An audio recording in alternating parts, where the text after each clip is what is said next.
قرآن کریم نے عجیب معجزاتی کلام ہے کہ اس کے ایک ایک لفظ میں، ایک ایک جملے میں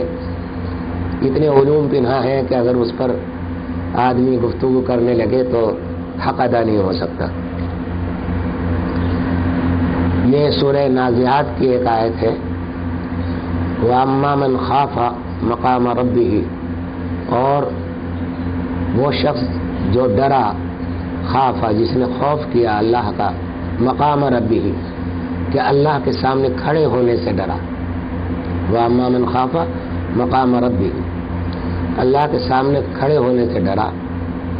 وَنَهَى النَّفْسَ عَنِ الْهَوَىٰ، اور اس نے اپنے نفس کو خواہش سے روک لیا، فَإِنَّ الْجَنَّةَ هِيَ الْمَأْوَىٰ، پھر ایسے لوگوں کا ٹھکانہ جنت ہے۔ حق تعالی شانہ نے اس آیت میں ایک بہت بڑی چیز کا وعدہ کیا ہے، اور یہ وہ چیز ہے کہ جس کی خواہش، شاید ہی کوئی شخص ایسا ہو جس کو دل میں یہ خواہش نہ ہو کہ وہ جنت میں جائے اور جنت حاصل کرے، لیکن معاملہ عجیب ہے کہ ہم خواہش کرتے ہیں، اس خواہش کے یا تو معنی ہم سمجھتے ہیں لیکن اس کے تقاضوں کے اوپر غور نہیں کرتے۔ پہلے تو یہاں یہی عرض کر دوں کہ ہمیں ایک دھوکہ یہ ہے کہ ہم سچی طلب رکھتے ہیں جنت کی۔ یہاں میرے مخاطب وہی لوگ ہیں جو دین کے لیے یہاں اس وقت جمع ہوئے ہیں اور جو دین کی طرف، دین کی باتیں سننا چاہتے ہیں۔ وہ لوگ نہیں ہیں کہ جو حی علی الصلاۃ کی ندا پر ان کو پتہ بھی نہیں چلتا کہ کب نماز کا وقت آیا اور کب گزر گیا۔ اس لیے مخاطب آپ ہی حضرات ہیں کہ جن کو اللہ تعالیٰ نے یہ توفیق دی ہے کہ وہ اپنے دین کی کچھ باتیں سن لیں۔ خواہش کے دو درجے ہوتے ہیں۔ خواہش ایک تو یہ ہے، جیسے ہماری سب کی خواہش ہے کہ ہم جنت میں جائیں، تمنا ہوتی ہے کہ جنت وہ مقام ہے کہ جس کے بارے میں حدیث میں حضور صلی اللہ علیہ وسلم نے فرمایا کہ وہ ایسی جگہ ہے کہ اس کے نعمتوں کا کوئی خیال انسان کے نہ دل پر گزرا، نہ اس کے آنکھوں اس کے زبان پر آیا، نہ تصور کوئی اس کا کر سکتا ہے اس دنیا میں، کیونکہ تصور اس چیز کا کیا جاتا ہے جس کی کوئی مثال نظیر سامنے ہو۔ کیونکہ اس کی نظیر کوئی سامنے نہیں، اس لیے اس کا تصور بھی ممکن نہیں ہے کہ کیا وہ نعمتیں ہیں اور کیا نہیں۔ خواہش کا دوسرا ایک درجہ تو یہ ہے کہ عام ہمیں سب کا ہے، یہ درجہ تو سبھی کو ہے، یعنی اس میں مسلمان اور کافر کی بھی تمیز نہیں ہے۔ ہر کافر بھی یہ چاہتا ہے کہ میں جنت میں جاؤں۔ ہر کافر اپنے مذہب کو اسی لیے عمل کرتا ہے مذہب پر کہ وہ جنت میں جانا چاہتا ہے، نجات پانا چاہتا ہے۔ لیکن مسلمانوں کی خواہش میں اور کفار کی خواہش میں تھوڑا سا ایک فرق ہے۔ وہ فرق کیا ہے وہ اس کو ذرا سا میں مثال سے عرض کروں گا۔ ایک شخص ہے جس کی تمنا اور خواہش یہ ہے کہ وہ مالدار بنے، وہ اپنے قریبی لوگوں کو دیکھتا ہے کہ مالدار ہیں، وہ عیش و عشرت میں کر رہے ہیں۔ اب اس سے کہا جاتا ہے، وہ کہتا ہے کہ جی میں مالدار بننا چاہتا ہوں، تو لوگ مشورہ دیتے ہیں کہ بھائی مالدار بننے کے لیے اگر تاجر ہو تو تجارت کرو، ملازمت کرو، یا کھیتی باڑی کرو، مزدوری کرو، محنت کرو، مالدار ہو جاؤ گے، مال کما لو گے۔ وہ کہتا ہے کہ جی یہ جھگڑے مجھ سے نہیں ہوتے، میں نہ مزدوری کروں گا، نہ ملازمت کروں گا، نہ اور کچھ کام کروں گا، بس مالدار بننا چاہتا ہوں۔ تو خواہش کا ایک درجہ تو یہ ہے کہ وہ خواہش تو ہے، لیکن اس خواہش کے لیے اس کے تقاضوں پر اس کے جو اسباب ہیں ان کو اختیار نہیں کرتا۔ ایک دوسرا شخص ہے،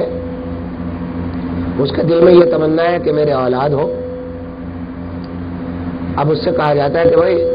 بہت تمنا ہے، اپنے دوستوں سے کہتا ہے کہ یہ میری تمنا ہے کہ میرے باپ بنوں، تو اس سے کہا جاتا ہے کہ بھائی نکاح کرو، شادی کرو، تبھی باپ بنو گے۔ وہ کہتا ہے کہ نہیں، یہ اس جھگڑے میں نہیں پڑتا، میں نکاح نہیں کرتا، میں تو اولاد چاہتا ہوں۔ تو خواہش کا ایک درجہ تو یہ ہے کہ خواہش تو ہے لیکن اس کے اسباب کو اختیار نہیں کر رہا ہے ایک آدمی۔ تو یہ خواہش وہم ہے خواہش کا، خواہش ہے نہیں. پھر یہی کہا جائے گا ایسے شخص سے کہ تم اصل میں طالب نہیں ہو، تمہاری یہ خواہش جو ہے وہم کے درجے میں ہے، اس کو ختم کرو. تو حق تعالی شانہ نے یہاں جو وعدہ فرمایا ہے وہ یہ. اور یہاں ایک اور بات عرض کر دوں کہ کفار کی خواہش بھی اسی درجے کی ہے کہ جیسے ابھی میں نے کہا کہ اولاد کی خواہش کرنے والے کے لیے ضروری ہے کہ وہ شادی کرے، اس کے بغیر اولاد نہیں ہوتی. اللہ تعالیٰ نے بغیر اس کے بھی اولاد کر کے دکھا دی. حضرت عیسیٰ علیہ السلام کے معاملے میں یہ بھی بتا دیا کہ ہم یہ بھی کر سکتے ہیں کہ بغیر شادی کے بھی اولاد پیدا کر دیں. سمجھا آپ؟ لیکن قانون قدرت یہی ہے، قانون فطرت یہی ہے کہ جب تک کہ اسباب اختیار نہیں کرو گے مقصود نہیں ملے گا. تو کفار بھی چاہتے ہیں لیکن وہ اسباب اختیار نہیں کرتے، دھوکے میں پڑے ہوئے ہیں کہ پتھر کے جو بت ہیں یہ ہمیں جنت میں پہنچا دیں گے، یا سورج چاند ستارے درخت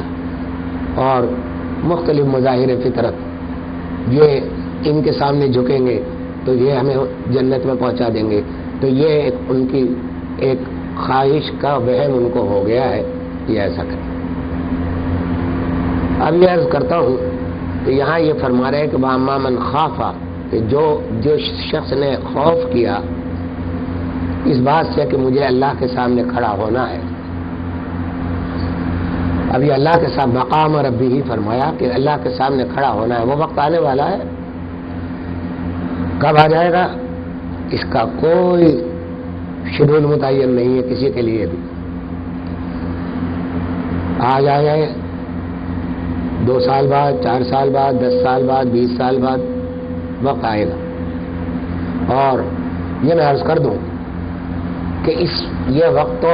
سب پر ہی آنا ہے اور پھر اللہ کے سامنے کھڑا ہونا ہے. تو مسلمانوں کا ایمان تو یہ ہے کہ ہمیں اللہ کے سامنے کھڑے ہو کر اپنے اعمال کی جواب دہی کرنی ہے، حساب دینا ہے. لیکن کچھ وہ لوگ ہیں، جو زیادہ تر وہ لوگ ہیں کہ جو اس حقیقت سے بے خبر ہیں کہ ہمیں بھی حساب کتاب دینا ہوگا. کفار جو ہیں وہ یہی تو کہتے ہیں کہ مرنے کے بعد ہم زندہ ہو کیے جائیں گے. یہ کیسے ممکن ہے؟ یہ تو ہو ہی نہیں سکتا. بس جو آیا اور چلا گیا وہ ختم ہو گیا.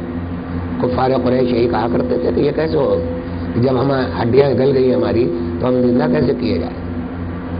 تو اس لیے ان کا یہ عقیدہ نہیں تھا. الحمدللہ ہمارا عقیدہ یہ ہے کہ ہمیں اللہ کے سامنے کھڑے ہونا ہے. تو عرض کروں کہ خوف کا فرمایا کہ اگر جس کو یہ خوف ہے کہ وہ اللہ کے سامنے کھڑا کیا جائے گا تو اس خوف کی وجہ سے اس کے عمل میں، اس کی گفتگو میں، اس کے اٹھنے بیٹھنے میں، اس کی معاشرت میں، اس کے کھانے پینے میں اس خوف کا اثر نمایاں نظر آئے گا. نظر آنا چاہیے. اگر نظر نہیں آ رہا ہے تو اس کا مطلب یہ ہے کہ خوف یا تو ناقص ہے یا نہیں ہے. اور یہاں ایک خوف کی بات عرض کر دوں کہ ہم خوف کے بھی معنی شاید جانتے تو ہیں لیکن مانتے نہیں. جاننے اور ماننے میں یہی فرق ہوتا ہے کہ آدمی ایک بات کو جانتا ہے لیکن اس کی حقیقت کو پوری طرح سمجھ نہیں پاتا. اس کا استحضار دل میں نہیں ہوتا، اس کا یقین دل میں نہیں ہوتا. یقین، اور جب یقین آ جاتا ہے تو اس وقت تعویلیں نہیں کی جاتی. اس وقت یہ نہیں پوچھا جاتا کہ یہ بات سچی ہے یا غلط ہے، صحیح ہے یا اس کی دلیل کیا ہے. ابھی اگر یہاں یہ اطلاع آئے، کوئی آ کر یہ اطلاع دے کہ صاحب یہاں بم رکھا ہوا ہے تھوڑی دیر میں پھٹ جائے گا، تو ری ایکشن دیکھیے کیا ہوگا. اس وقت آپ یہ نہیں پوچھیں گے دلیل دو کہ بتاؤ کہ یہاں بم ہے یا نہیں ہے. اس وقت تو آپ اپنی جان بچانے کے لیے سب سے پہلے بھاگیں گے، چاہے خبر جھوٹی ہو یا سچی ہو. یہ واقعات اکثر آتے رہتے ہیں کہ جہازوں میں بم کی اطلاع ملی، فلاں جگہ بم کی اطلاع ملی. وہاں پہلے ایکشن ہوتا ہے، اس کے بعد دیکھا جاتا ہے کہ یہ بات سچی ہے یا غلط. سمجھا؟ یہ عمل سے ظاہر ہوتا ہے کہ ہم خوف ہوا تو فوراً اس کا ری ایکشن بھی ہوا. تو حق تعالی شانہ فرماتے ہیں کہ خوف جس کو یہ ہے کہ اللہ کے سامنے کھڑا ہونا ہے. یہ خوف ایسا ہو جیسا کہ بم کی اطلاع پر ہوا تھا کہ ایکشن میں آنا چاہیے. اس خوف کا اثر جب ایکشن میں آئے گا تو اس وقت معلوم ہو، اس وقت یہ متعین ہوگا کہ ہاں خوف ہے. اب یہ عرض کر دوں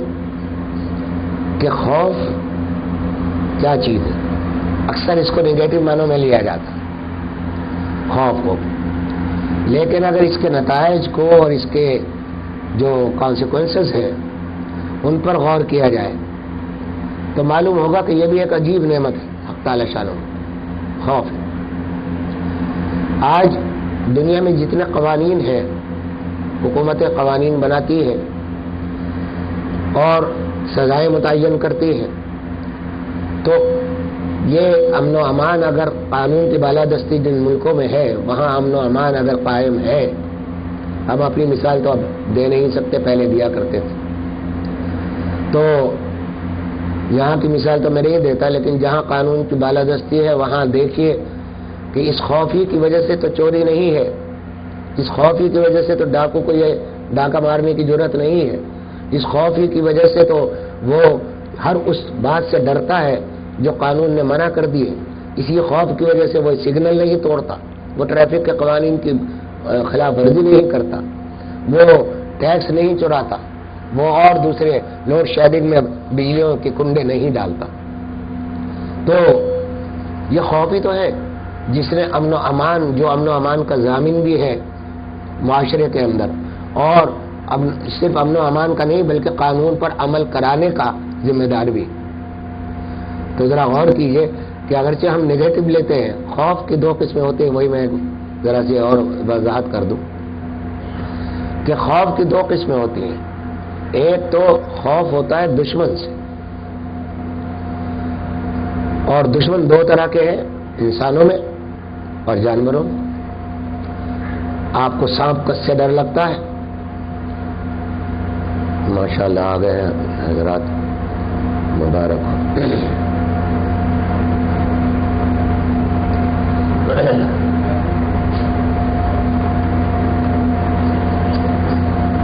تو خوف ایک یہ ہے کہ آپ کو سانپ سے ڈر لگتا ہے کہ یہ ہلاک کر دے گا، بچھو سے ڈر لگتا ہے، جانوروں سے ڈر لگتا ہے، شیر سے اور دوسری چیزوں سے. یہ خوف جو ہے یہ دہشت کی وجہ سے ہے کہ ان کی دہشت ہے. انسانوں میں بھی اسی آدمی سے آپ ڈریں گے جس سے یہ اندازہ ہو کہ یہ ہلاک کر دے گا اگر میں نے اس کی بات نہ مانی. دہشت کی وجہ سے ایک آدمی اس سے ڈرتا ہے اور خاموش ہو جاتا ہے، کچھ نہیں کرتا، اس کا کوئی ریئیکٹ نہیں کرتا. لیکن دوسرا خوف کی قسم ایک اور ہے. خوف کی دوسری قسم ہے عظمت اور محبت، کہ عظمت کی وجہ سے ایک آدمی کی عظمت آپ کے دل میں ہے، باپ کی عظمت دل میں ہے تو آپ اس سے ڈرتے ہیں، باپ سے، اس لیے نہیں کہ وہ آپ کا دشمن ہے بلکہ اس لیے کہ وہ بہت شفیق ہے آپ کے اوپر، اور وہ اس کی شفقت ہے اور اس کی عظمت آپ کو مجبور کرتی ہے کہ اس کی باتوں پر اطاعت کی جائے، اس کی کہنا مانا جائے. تو عظمت کی وجہ سے جو خوف ہوتا ہے وہ اصل خوف وہ ہے، اور وہی قرآن کریم میں اس آیت سے مراد ہے ایسا ہی خوف کہ جو حق تعالی شانہ کی محبت، شفقت کا لفظ ہم انسانوں کے لیے استعمال ہوتا ہے، ان کا تو احسانات ہے، انعامات ہے. تو انعامات، ان کی انعامات کی جو بارش ہم پر ہو رہی ہے، ہر لمحہ ہو رہی ہے، اس کا استحضار، یہ انسانی فطرت ہے کہ وہ اپنے محسن سے محبت کرتا ہے، اپنے محسن کی اطاعت کرتا ہے، اپنے محسن کو ناراض نہیں کرنا چاہتا. تو اس لیے یہ خوف صرف نگیٹو ٹرم نہیں ہے بلکہ یہ پازیٹو ٹرم ہے، اور اس پازیٹو ٹرم کے نتائج جب یہ خوف دل میں آ جاتا ہے تو اللہ تعالیٰ کے قوانین اور احکام کی خلاف ورزی تقریباً ناممکن ہو جاتی ہے. اور جن لوگوں نے اپنے دلوں کو پاک صاف کیا ہے، محنتیں کی ہے حق تعالیٰ شانہ پر، اور یہ ایمان رکھا ہے کہ ہمیں اللہ کے سامنے کھڑا ہونا ہے، تو ان لوگوں کے آپ طرز عمل کو دیکھیے، ان لوگوں کے بود و باش کو دیکھیے، ان لوگوں کے لباس کو دیکھیے، ان لوگوں کے تمام احکامات کو دیکھیے کہ وہ وہ ان کے تمام عادتوں کو دیکھیے کہ ان میں نمایاں فرق نظر آئے گا کہ یہ اللہ سے ڈرنے والے لوگ ہیں اور ان کو یقین ہے کہ مجھے کل کھڑا ہونا ہے اللہ کے ساتھ۔ ایک فرق ہے، ہم یہاں اگر ملازم ہیں تو آپ دیکھتے ہیں کہ ملازم ہونے کی حالت میں ہم اس بات سے ڈرتے ہیں کہ جو بھی باس ہے ہمارا، چاہے وہ آپ گورنمنٹ کے ملازم ہو یا کسی اور ادارے کے، تو جب باس کے سامنے کھڑے ہونے سے آپ ڈرتے ہیں کہ باس جب بلاتا ہے تو ڈر لگتا ہے کہ کہیں ہماری کسی غلطی پر تو نہیں بلایا جا رہا ہے۔ اس وقت آپ اگر یہ سوچتے ہیں کہ یہ باس کے سامنے مجھے جانا ہے تو اپنی تمام حالات کا جائزہ لیتے ہیں کہ کوئی غلطی تو ایسی نہیں ہو گئی کہ جس کی مجھے جواب دہی کرنی پڑے۔ اس وقت آپ بہت محتاط ہو جاتے ہیں، اور اگر باس آپ کو دیکھ رہا ہو اور آپ اپنے کام میں بیٹھے ہوئے تو اس وقت اپنے کام کے اندر ایسی مشغولیت ظاہر کریں گے کہ باس کو یہ احساس ہی نہ ہونے پائے کہ یہ کام میں کوئی کوتاہی کر رہا ہے۔ یہ انسانی فطرت ہے۔ تو حق تعالی شانہ تو باس کے باس ہیں، باسوں کے باس ہیں۔ حق تعالی شانہ تو وہ حکم الحاکمین ہے، اور ایسے حاکم ہیں۔ یہ تو میں اس حاکم کی مثال دی تھی اس میں کہ جو باس کہہ کر کہ جو صرف آپ کا باس ہے، آپ کا شفیق نہیں ہے، آپ کی ضروریات سے اس کو کوئی واسطہ نہیں ہے، آپ کی بیماریوں سے اس کا کوئی واسطہ نہیں ہے، آپ کے گھر والوں سے اس کا کوئی واسطہ نہیں، وہ صرف تنخواہ دیتا ہے، اور اس تنخواہ کے بدلے پھر آپ سے یہ چاہتا ہے کہ آپ وقت ضائع نہ کریں، آپ اپنی محنتیں اس کام کے لیے وقف کر دیں۔ اور جس باس کی کہ ہم بندے ہیں اور غلام ہیں،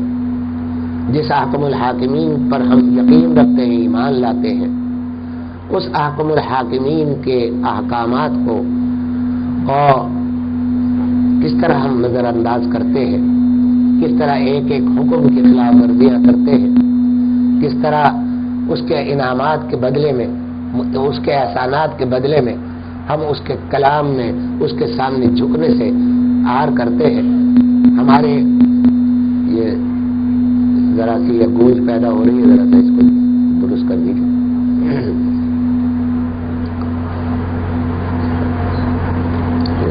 ادھر آگے آ جائیے۔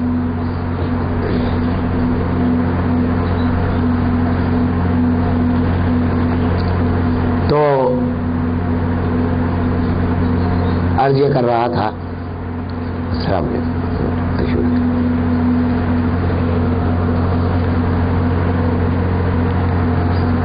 کہ یہ خوف حق تعالی شانہ کے سامنے کھڑے ہونے کا خوف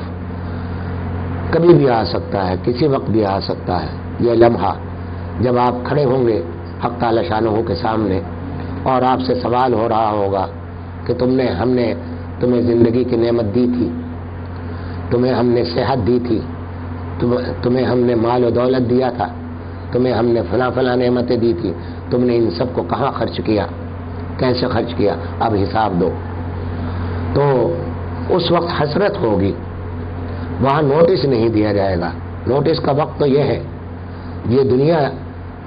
اس دنیا میں نوٹس دیا جاتا ہے کہ دیکھو سمجھ جاؤ، زلزلے کے جھٹکے آ رہے ہیں، کل بھی آئے تھے، سمجھا، پرسوں بھی آئے تھے، اس سے پہلے بھی آئے تھے۔ یہ کیا ہے؟ یہ زلزلے کے جھٹکے وہ نوٹسز ہیں کہ جو دیے جا رہے ہیں آپ کو کہ دیکھو ڈر جاؤ، آ جاؤ، اب ہم تمہیں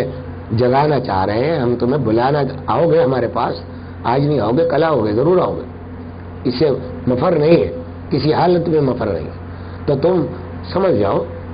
اس بات کو سمجھ لو کہ یہ ہماری طرف سے نوٹس آ رہے ہیں۔ مصیبتیں آتی ہیں، بیماریاں آتی ہیں، مومن کے لیے تو وہ نعمت بن کر آتی ہے، اور اس لیے نعمت بن کر آتی ہے کہ حدیث میں بلکہ قرآن کریم میں بھی ہے کہ یہ وعدہ ہے کہ جب کبھی آپ کے اوپر کوئی مصیبت، کوئی آزمائش آتی ہے، بیماری آتی ہے، کوئی تکلیف آتی ہے، مال میں نقصان ہوتا ہے، جانوں میں نقصان ہوتا ہے، یہ سب اس لیے ہوتا ہے کہ حق تعالی شانہ فرماتے ہیں کہ یہ ساری چیزیں، مصیبتیں تمہارے اعمال کی وجہ سے تم پر آتی ہیں۔ ما اصاب من مصیبت تو بما کسبت ایدی الناس ویعفو عن کثیر، قرآن کریم کی آیت ہے، ذرا غور سے ترجمہ سنیے گا کہ جو کوئی بھی مصیبت تمہارے پاس آتی ہے، تم پر آتی ہے، یہ صرف اس لیے آتی ہے کہ وہ یہ تمہارے ہاتھوں کی اپنی کمائی ہے، بما کسبت ایدیکم، تمہارے ہاتھوں کی کمائی ہے، ویعفو عن کثیر، اور بہت سے تو اللہ تعالیٰ معافی کر دیتے ہیں، ان کو تو رائٹ آف ہی کر دیتے ہیں، اس کے بدلے تمہیں کوئی سزا اس دنیا میں بھی نہیں دیتے، آخرت میں بھی نہیں دیں گے، بہت سے ان گناہوں کی جن کو معاف کر دیا گیا، ویعفو عن کثیر، اور اللہ تعالیٰ بہت سارے گناہوں کو تو معافی کر دیتے۔ تو اس واسطے اب حق تعالیٰ شانہ کے اس استحضار کو دیکھ کر کہ وہ محسن ایسے محسن ہے کہ ہم سے ہمیں نعمت بھی، زندگی بھی انہی کی دی ہوئی، اس قدرت بھی انہی کی دی ہوئی، ہم اگر 5 وقت کی نماز پڑھ لیتے ہیں، روزہ رکھ لیتے ہیں، کوئی نئے کام کر لیتے ہیں، تو کس طرح کرتے ہیں؟ اس نے ہمیں قوت دی ہے کہ ہم ان پاؤں سے چل کر مسجد تک جا سکیں، اس نے ہمیں خیال دل میں ڈالا ہے، ارادہ پیدا کیا ہے کہ ہم اللہ کے سامنے حاضر ہوں، یہ سب کچھ انہی کی نعمت ہے۔ خود دینے کے بعد پھر یہ فرماتے ہیں کہ یہ تمہارا عمل ہے، عمل تو انہی کا ہے، حقیقت میں انہی کی دی ہوئی نعمتیں ہیں، لیکن وہ ہمیں تسلیم کرتے ہیں کہ نہیں، یہ تم نے ہی کیا۔ میں اکثر قربانی کی مثال دیا کرتا ہوں کہ عید الاضحیٰ پر آپ قربانی کرتے ہیں تو جانور بھی انہی کے پیدا کیے ہوئے، چارہ بھی انہی کا پیدا کیا ہوا، پیسے بھی انہوں نے لا کر دے دیا آپ کے قربانی کے جانور خرید لو، اور قربانی کے جانور بھی آپ کے جنگلوں میں نہیں جانا پڑا ان کو لینے کے لیے، ان کو بھی آپ کے گھروں میں محلوں تک پہنچا دیا، ان کے چارے کو بھی محلے تک پہنچا دیا۔ اب اس کے بعد پھر آپ کو یہ جذبہ بھی دے دیا کہ میں قربانی کروں، اور یہ سب کچھ دینے کے بعد پھر اللہ تعالیٰ نے کہا کہ بس تم ایسا کرو کہ اس کے گلے پر چھری پھیر دو، اس سے زیادہ اور تمہارا کوئی کام نہیں۔ جب تم نے گلے پر چھری پھیر دی تو حدیث میں آتا ہے کہ اس سے پہلے کہ خون زمین پر گرے آپ کی وہ قربانی اللہ کے یہاں قبول ہو جاتی ہے۔ تو سب کچھ دیا خود، سب کچھ عطا خود کیا، اس کے بعد ہم پر ہمیں یہ کہا واہ بڑا کام کیا تم نے بڑا اجر کمایا، اور اس کے پھر فضائل بیان کر دیے اور اس کی نعمتیں عطا فرمائی۔ یہ ایسا احکم الحاکمین ہے کہ وہ محسن بھی ہے، عظیم بھی ہے، شفقت اور نعمتیں دینے والا بھی ہے، محسن بھی ہے، تو اس کے احسانات کا بدلہ غیرت کا تقاضا تو یہی ہے مسلمان کی کہ ایک ہم ادنا آدمی کوئی ہم پر احسان کرے،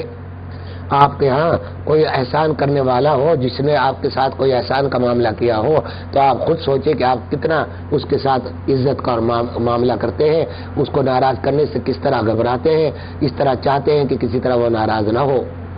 لیکن ایک ایسے محسن کہ جس نے دے کر بھی یہ نہیں کہا کہ یہ تمہارا ہے، یہ میرا ہے، میں نے دیا ہے، تمہارا کوئی عمل نہیں، لیکن بلکہ تمہارا اپنی یہ تسلیم کیا کہ یہ تمہارا عمل ہے، اس کے بعد اس پر بھی اجر و ثواب دیتا ہے۔ تو یاد رکھیے کہ یہ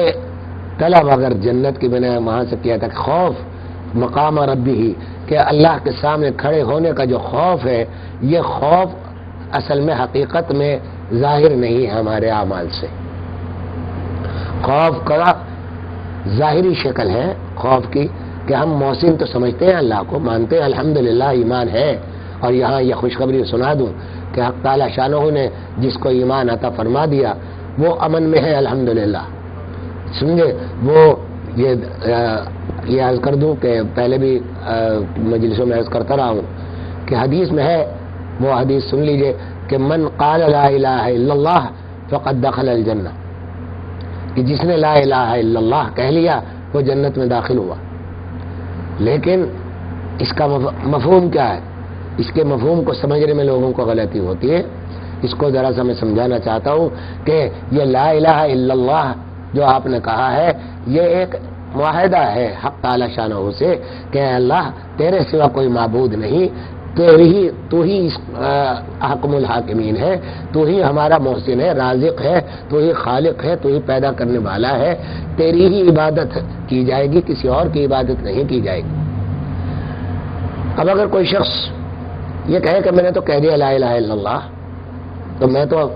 اس میں تو کئی حدیث میں یہ نہیں ہے کہ یہ تفصیل جو آپ بیان کر رہے ہیں کہ آپ معاملات میں اللہ کی عبادت بھی کریں اور اس کا ذکر بھی کریں اور اس کی تمام کریں، یہ حدیث میں تو کہیں نہیں ہے یہ تفصیل. تو میں تو جنتی ہو گیا، میں نے کہہ دیا ایک مرتبہ لا الہ الا اللہ کہ اللہ، اور دل سے کہہ دیا کہ اللہ کے سوا کوئی معبود نہیں، میں نے مان بھی لیا، تو اب میں جنتی ہو گیا. بلا شبہ آپ جنتی ہو گئے اس کہنے سے. لیکن کیا فرق ہے؟ فرق یہ ہے کہ جب یہ لا الہ الا اللہ کا معاہدہ دل کے اندر باقی رہا قبر تک، اس کی حفاظت آپ نے کر لی، تو اب ایمان تو آپ لے گئے اپنے قبر تک. یہ ایمان تو ویزا ہے جنت کا، یہ تو ایمان نیشنلٹی ہے جنت کی. یہ ایمان یقیناً آپ کو جنت میں لے کے جائے گا، لیکن کس طرح کہ اعمال کی جواب دہی ہوگی. اللہ کے سامنے کھڑے ہونے کا جو بات کی جا رہی ہے اس آیت میں، یہ تو کام ہوگا کہ تم کھڑے کیے جاؤ گے، اپنے اعمال کی بات پرس ہوگی، اور جو بدعمالیاں کی ہوں گی اس کی سزا بھگتنی پڑے گی، اس کی سزا کے لیے جہنم میں جانا پڑے گا. آخرکار پھر ایک وقت کب کتنے مدتوں کے بعد ایسا آئے گا کہ جب تمہیں یہ جنت میں داخل کیا جائے گا اسی لا الہ الا اللہ کے بدولت. تو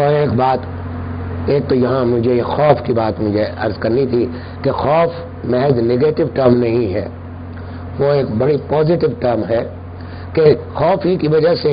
ہم قانون پر عمل کرتے ہیں، خوف ہی کی وجہ سے ہم ساری برائیوں سے رکتے ہیں کہ قانون پکڑ لے گا یا اللہ تعالیٰ پکڑ لیں گے، دو ہی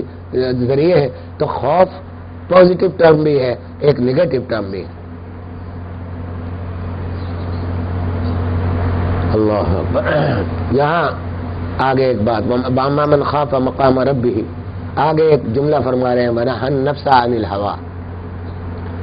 فإن الجنة هي المأوى. یہ تو مقام ربہ کی میں نے تھوڑی سی تشریح کی ہے، اس کے اندر بہت سے پہلو ہیں، اب ان سب کو تو کیا بیان کرنے کا نہ وقت ہے اور نہ مجھ میں ہمت اور طاقت. یہاں یہ کر دوں کہ اس خوف کو پیدا کرنے کی ضرورت ہے. اگلے جملے پر آنے سے پہلے پھر تاکہ اس کا یہ حل بھی ہو کہ آخر یہ خوف پیدا کیسے ہو، پیدا کس طرح کیا جائے. اس کا بڑا ایک آسان گر حق تعالی شانہ نے بیان کر دیا ہے کہ خوف تو عمل ہے دل کا، جسم کا عمل نہیں ہے، ہاتھ کا پاؤں کا عمل تھوڑا ہی ہے، دل کا عمل ہے کہ دل میں تھوڑا سا اس خوف کا یقین پیدا کر لو. اور اس یقین کو پیدا کرنے کا طریقہ میں عرض کر دیتا ہوں، بزرگوں سے سنا ہوا اور تجربہ بھی کیا ہوا تھوڑا سا. ادھر تشریف لے آئیے، وہ کرسی ادھر سے، ایک کرسی ادھر.